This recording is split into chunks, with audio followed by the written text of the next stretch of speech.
Ready start. सभापति महोदय, मैं वित्त विधेयक का समर्थन करने के लिए खड़ा हुआ हूं। उत्तर प्रदेश की जनसंख्या बहुत बड़ी है और उसका क्षेत्र भी बहुत बड़ा है। इसलिए यह आवश्यक है कि उत्तर प्रदेश को उसकी जनसंख्या और क्षेत्र के अनुसार विकास योजनाओं के लिए केंद्र से सहायता, आर्थिक सहायता दी जाए। इसके बिना उत्तर प्रदेश की उन्नति होना असंभव है। भारत का किसान इस देश का जीवन है। किसान पर ही सारी खुशहाली और उन्नति निर्भर करती है। अगर उसका जीवन समृद्ध होगा तो देश भी समृद्ध होगा। इसलिए यह आवश्यक है कि किसान के दैनिक जीवन की चीज़ें सस्ती हों और उसके खाद और कृषि यंत्र आदि सस्ते दामों पर मिल जाएं। पानी के लिए उसको भगवान की तरफ ना देखना पड़े, बल्कि उसको सिंचाई के विषय में आत्मनिर्भर बनाया जाए।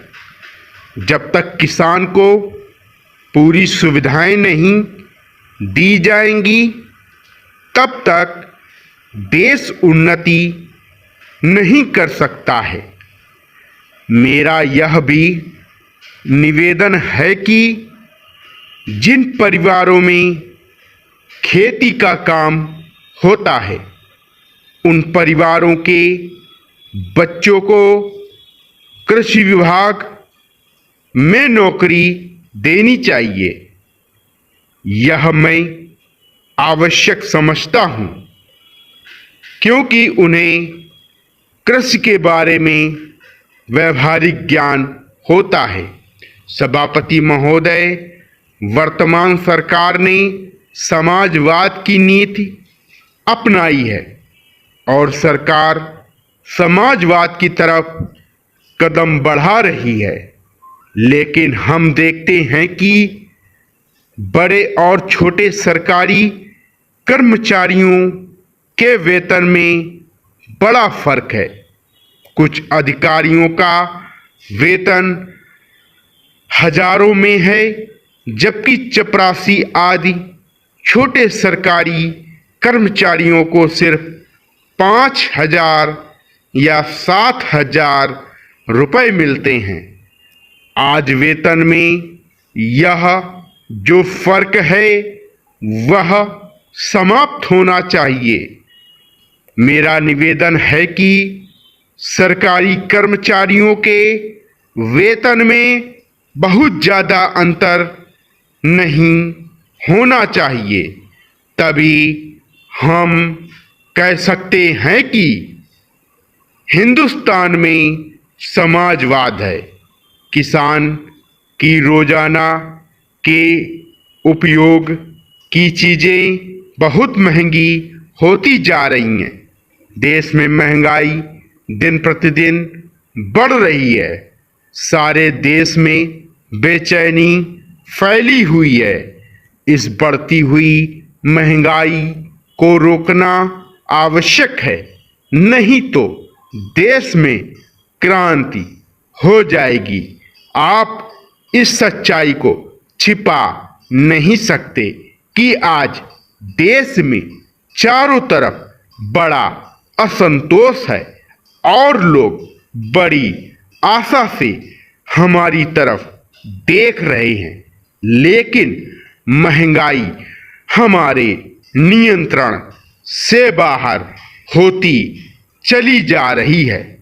देश में काले धन की बड़ी चर्चा की जाती है। उसको निकालने के लिए बड़े प्रयत्न किए गए हैं। महोदय, सरकार इस स्थिति में नहीं आई है कि वह कह सके कि देश में काला धन नहीं है। काले धन को निकालने के और प्रयत्न होने चाहिए, लेकिन उसके साथ साथ इस दिशा में भी कदम उठाए जाएं कि ऐसे कामों पर रोक लगाई जाए जिससे लोगों को काला धन कमाने का अवसर ही ना मिले। आज हमारे देश के विभिन्न प्रदेशों और क्षेत्रों की स्थिति में बड़ा अंतर है। इस अंतर को समाप्त किया जाना चाहिए। मुझे आशा है कि वित्त मंत्री महोदय मेरे इन सुझावों पर अवश्य ध्यान देंगे।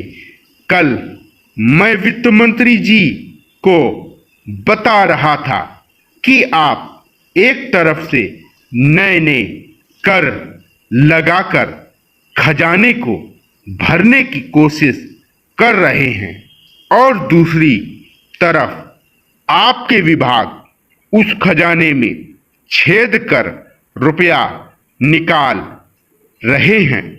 इस तरफ उनका ध्यान जाना चाहिए।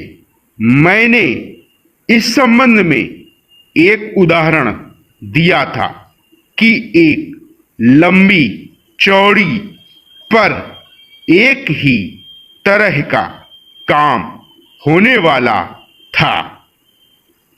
एक ठेकेदार ने 4 लाख रुपए प्रति मील और दूसरे ठेकेदार ने 10 लाख रुपए प्रति मील के हिसाब से रुपया मांगा।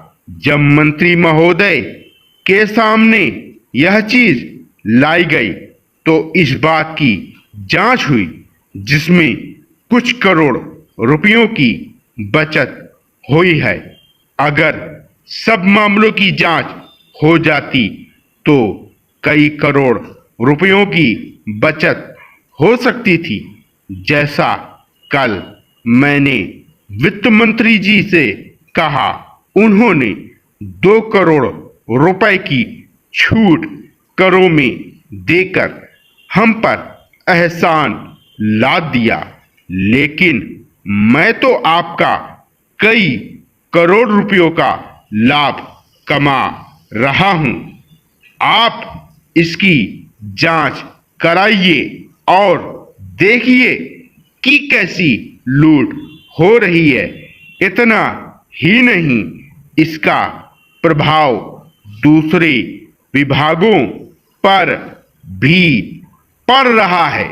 वहां पर जो दूसरे विभाग काम कर रहे हैं उनकी दरें भी बढ़ रही हैं। यह दरें बढ़ने के लिए उनकी मांग बढ़ रही है। जब वही काम एक जगह अधिक लागत में होगा तो दूसरी जगह वही काम कम लागत में नहीं हो सकता। इसलिए या तो वह चोरी करेगा या दर बढ़वाएगा। अगर एक सड़क पर ऐसा होता है तो वहां जो दूसरे काम चलते हैं उनमें भी ऐसा ही होता है। ठेकेदार आपके विभागों के साथ मिलकर दर बढ़ाते हैं। मैं भ्रष्टाचार की बात नहीं कहता हूं, उसको ना आप बंद कर सकते हैं और ना मैं बंद कर सकता हूं और ना लोग विराम।